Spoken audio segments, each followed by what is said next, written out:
नमस्कार, हमारा उत्तर प्रदेश देख रहे हैं आप। मैं हूं आपके साथ भावना त्रिपाठी।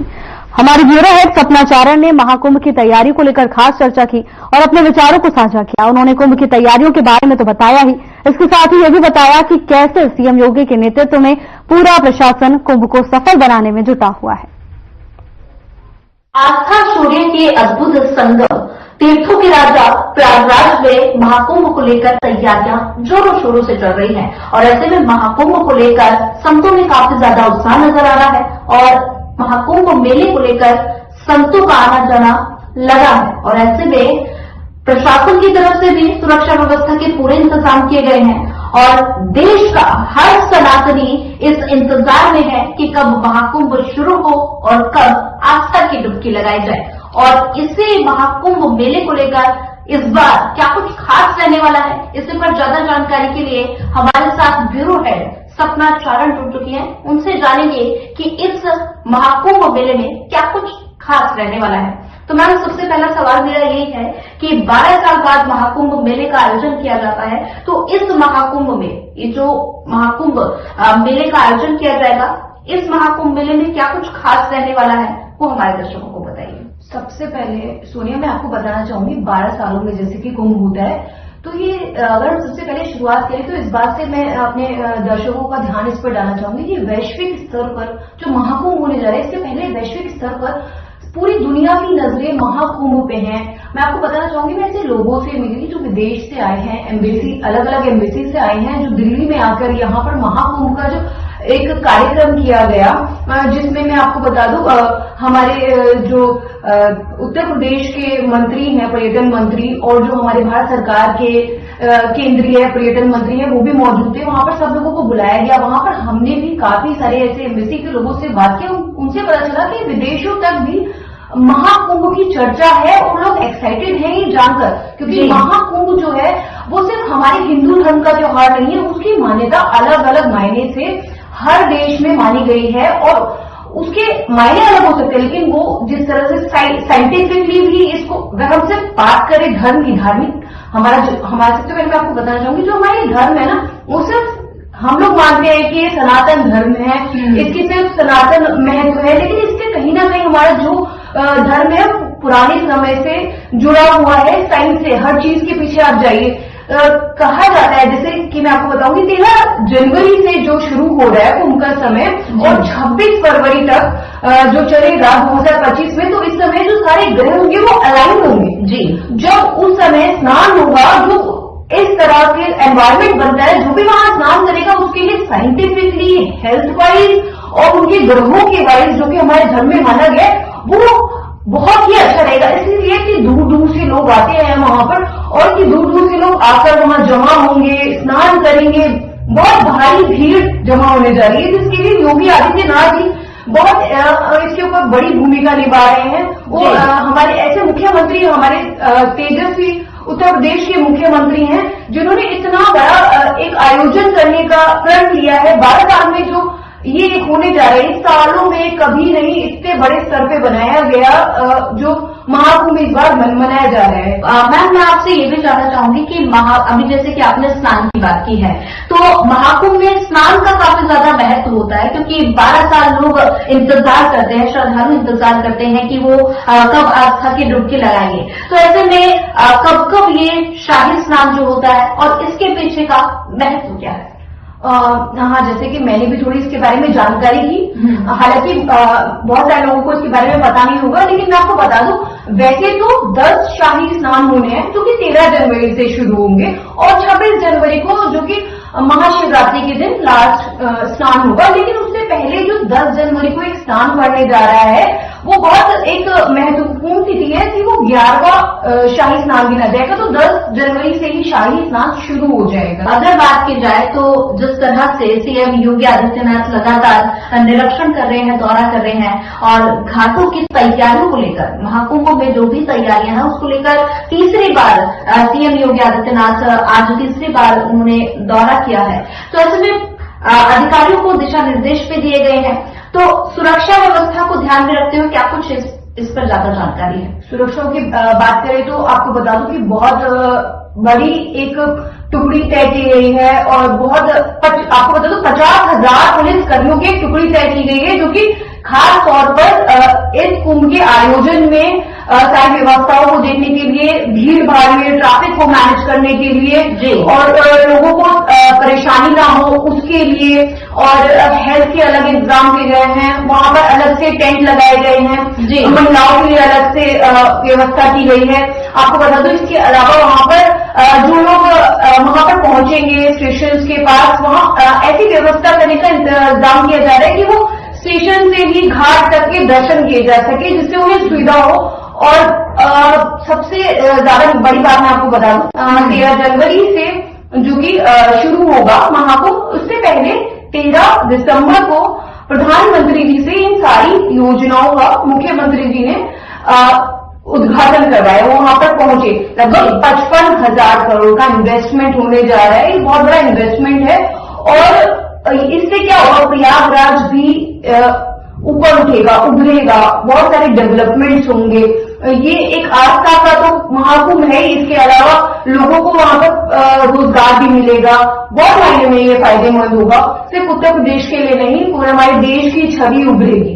जी सपना जी, आपसे ये भी जानना चाहेंगे कि लगातार सीएम योगी आदित्यनाथ जैसा कि अभी दौरा कर रहे हैं, और अगर बात की जाए तो महाकुंभ को दिव्य और भव्य बनाने के लिए उत्तर प्रदेश सरकार कितनी तत्पर है?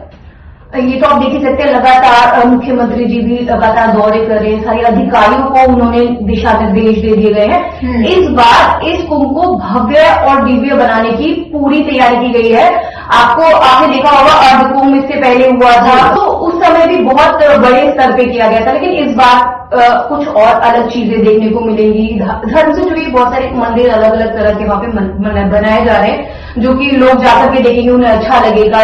जो वहां पर आस्था से जुड़े लोग, वहां पर यात्री जो भी जाएंगे वहां पर घूमने टहलने, दर्शन करने, स्नान करने, उनको भी बहुत अच्छा लगेगा मुझे लगता है जाकर वहां पर। जी, लोग एक्साइटेड भी है मुझे लगता है वहां जाने के लिए काफी। जी, अगर बात की जाए तो जैसे वे इस महाकुंभ मेले को दिव्य बनाने के लिए लगातार उत्तर प्रदेश सरकार लगातार तत्पर है, सुरक्षा व्यवस्था के कड़े इंतजाम किए गए हैं, और ऐसे में अगर बात की जाए तो उत्तर प्रदेश सरकार, अगर उत्तर प्रदेश में बीजेपी सरकार ना होती तो क्या लगता है कि इतने भव्य तरीके से इस मेले का आयोजन किया जा सकता था? मुझे लगता है सोनिया, अगर उत्तर प्रदेश में बीजेपी की सरकार नहीं होती, हाँ कुंभ तो पहले भी होते रहे, लेकिन उसका इतना रिकग्नाइजेशन नहीं हो पाता, उसको इतना पहचान नहीं पाते, लोगों को उसकी इतनी समझ नहीं होती कि महाकुंभ क्यों होता है।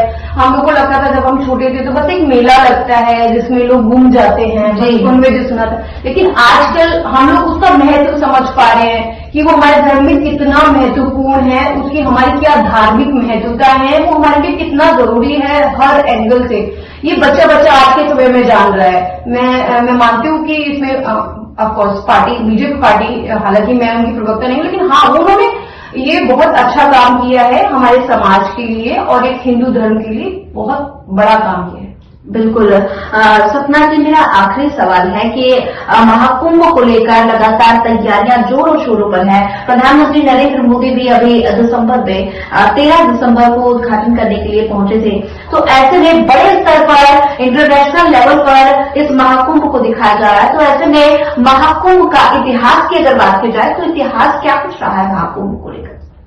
देखिए, जैसे कि हम लोगों ने डिस्कस किया, महाकुंभ का सबको पता है कि हमारी पौराणिक ये मान्यता है हमारे हिंदू धर्म में कि हमारे यहाँ समुद्र मंथन हुआ था, उसकी कुछ जल की बूंदें गिरी थी जिसमें नहाने से सारे पाप धुल जाते हैं। लेकिन लोग आस्था से जाए वहां पर दर्शन करे भगवान के, लेकिन मैं इसमें ये बार ये ऐड कर रही हूँ क्योंकि सिर्फ आस्था से जुड़ा नहीं है, ये हर तरह से हम लोग की धर्म की तो ये मान्यता है ही, जिसके लिए हमें गौरवान्वित हमेशा महसूस होना चाहिए। लेकिन इसके अलावा इसका साइंटिफिक महत्व भी है। जुपिटर जो ग्रह है वो अलाइन होता है, ये बहुत बड़ा महत्व होता है उस एक लाइन में ग्रहों का होना, और उनकी जो ऊर्जा हम पर पड़ती है उस समय में जो हम स्नान करते हैं उसका हमारे स्वास्थ्य पे भी बहुत ज्यादा गहरा असर होता है, बहुत अच्छा असर होता है। और ये जो भी महाकुंभ की जो इतना लोगों को पता चल रहा है, अवेयरनेस हो रहा है, इसमें मुख्यमंत्री योगी आदित्यनाथ जी का बहुत बड़ा योगदान है। वो पूरी तरह से लगे हुए हैं, वो लगातार दौरे कर रहे हैं, दिशा निर्देश दे रहे हैं। मुझे लगता है इस बार का महाकुंभ बहुत ही ज्यादा भव्य और दिव्य होगा।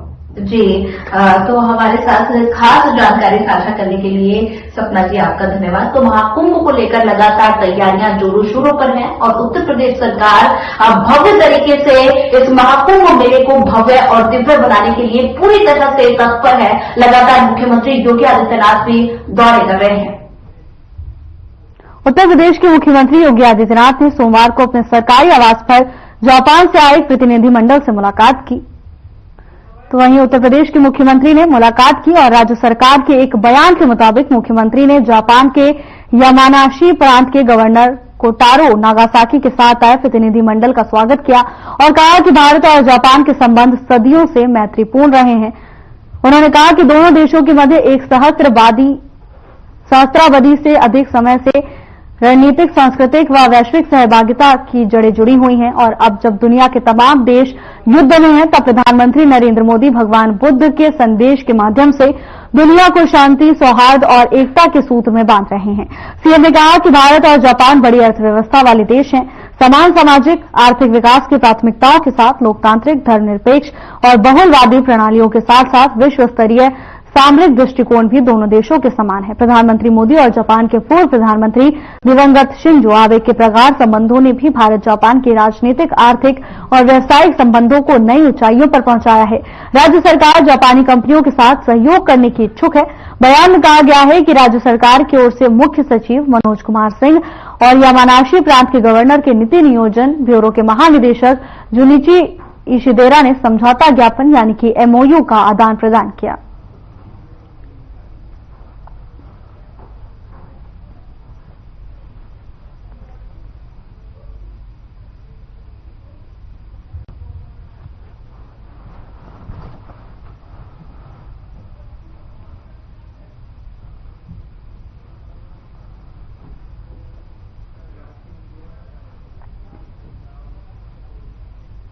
लखनऊ में 2 दिवसीय अटल स्वास्थ्य मेले की शुरुआत की गई। रक्षा मंत्री राजनाथ सिंह और मुख्यमंत्री योगी आदित्यनाथ दोपहर करीब 12:30 बजे इसकी औपचारिक शुरुआत की। मेले में सीएम योगी और केंद्रीय मंत्री राजनाथ सिंह भी शामिल हुए। 1998 और 99 में भारतीय जनता पार्टी नेतृत्व की एनडीए सरकार ने अटल जी के नेतृत्व में साकार किया था। आज का ये अटल स्वास्थ्य मेला उन भावनाओं का प्रतिनिधित्व कर रहा है।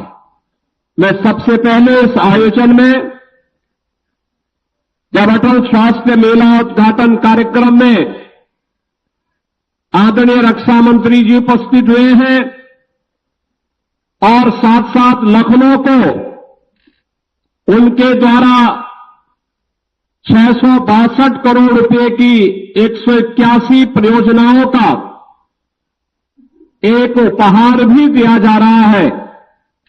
मैं उनका स्वागत करता हूं और लखनऊ वासियों को इस उपहार के लिए, इन योजनाओं के लिए, इन परियोजनाओं के लिए हृदय से बधाई देते हुए एक सफलतम आयोजन के लिए श्री नीरज सिंह जी को और उनकी पूरी टीम को हृदय से धन्यवाद भी देता हूं। बहनों और भाइयों, हम सब जानते हैं कि अटल जी 5 बार लखनऊ से सांसद रहे।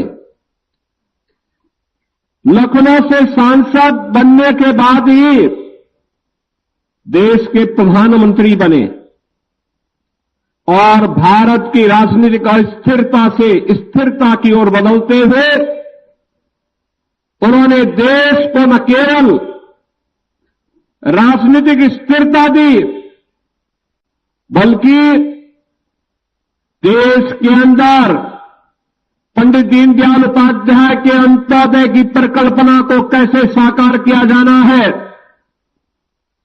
इन भावनाओं को व्यवहारिक धरातल पर उतारने का कार्य भी किया।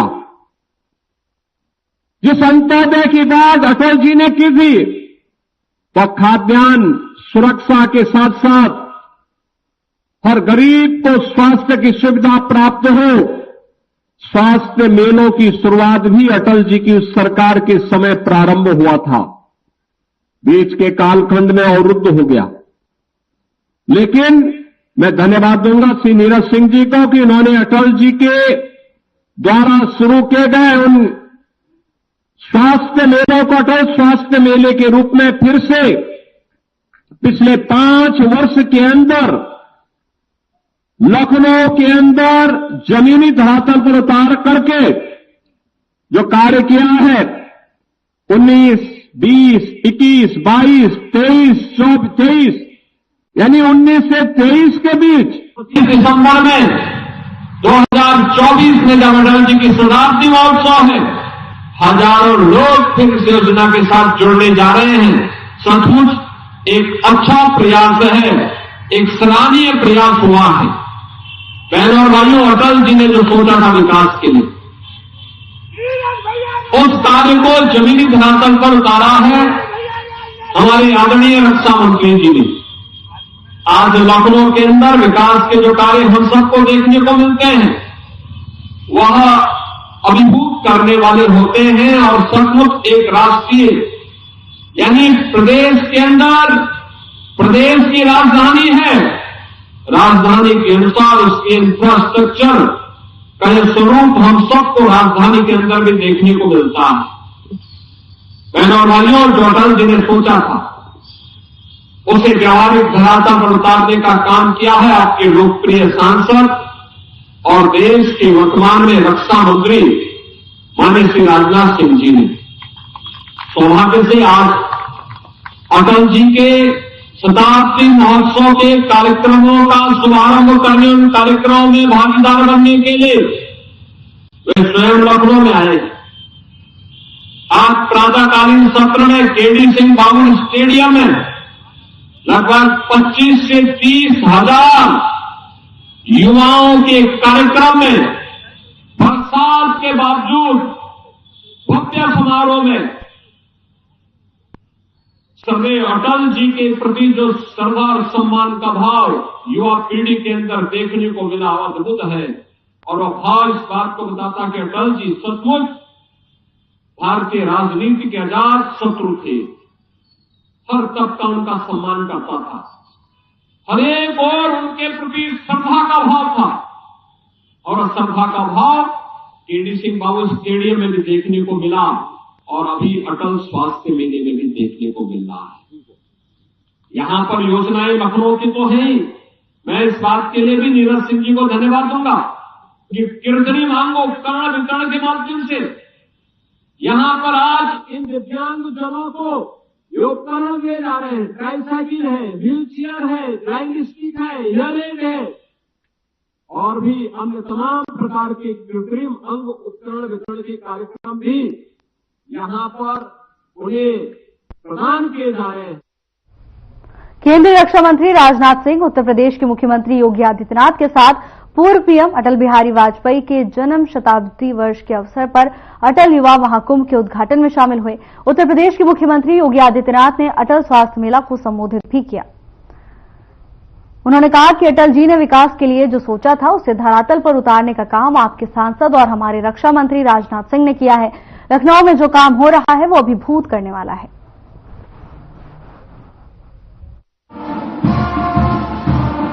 भारत रत्न स्वर्गीय अटल बिहारी वाजपेयी जी के जन्म शताब्दी वर्ष कार्यक्रम के अंतर्गत लखनऊ में आयोजित इस युवा कुंभ के आयोजन का मुख्य समारोह के मुख्य अतिथि देश के अत्यंत लोकप्रिय और कर्मठ रक्षा मंत्री लखनऊ के माननीय सांसद आदरणीय श्री राजनाथ सिंह जी, उत्तर प्रदेश सरकार में मंत्रिमंडल के मेरे सहयोगी उप मुख्यमंत्री श्री ब्रजेश पाठक जी, इस कार्यक्रम के संयोजक लोकप्रिय विधायक डॉक्टर नीरज वोरा जी, पूर्व मंत्री विधान परिषद सदस्य डॉक्टर महेंद्र सिंह जी,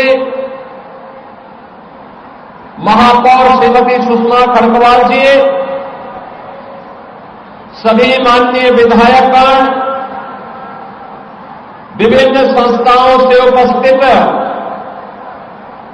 सभी सम्मानित आचार्यगण और युवा ऊर्जा के सभी मेरे उपस्थित बहनों और भाइयों, प्यारे बच्चों, सरदेव अटल जी की जन्म शताब्दी वर्ष का यह भव्य आयोजन सरदेव अटल जी के प्रति प्रदेश और देश के अनुराग और प्रेम को व्यक्त करता है।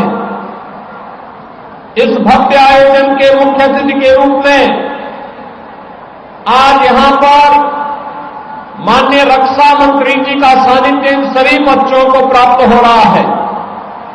मैं इस अवसर पर उनका हृदय से स्वागत करता हूं, अभिनंदन करता हूं।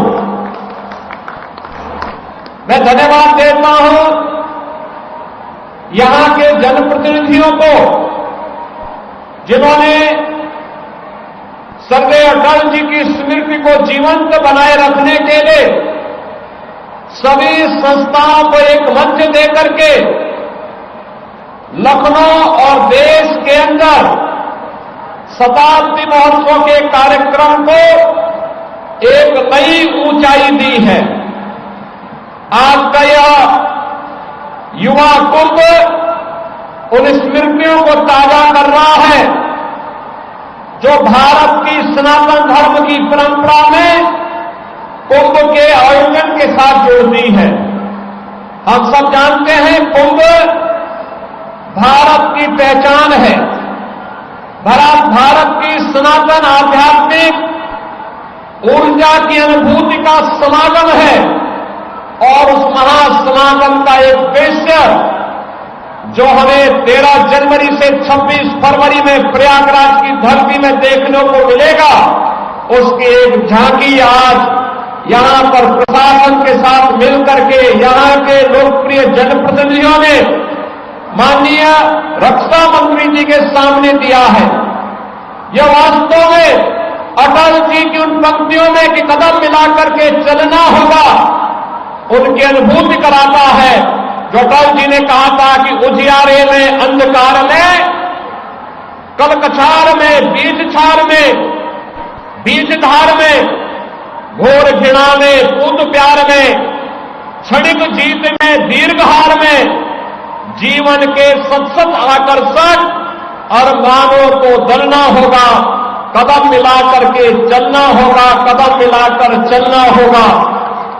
सचमुच इस युवा कुंभ ने अटल जी की स्मृतियों को ताजा किया है और आज के इस अवसर पर मैं पहले तो उन सभी संस्थाओं को जिन्होंने इसमें भागीदारी की है, इन बच्चों को मैं प्रातःकाल ही आयोजकों को फोन करके पूछा था कि बारिश के बावजूद कार्यक्रम होगा। उन्होंने कहा ये कार्यक्रम युवाओं। फिलहाल के लिए बस इतना ही। जल्द हाजिर होंगे नई अपडेट्स के साथ। नमस्कार।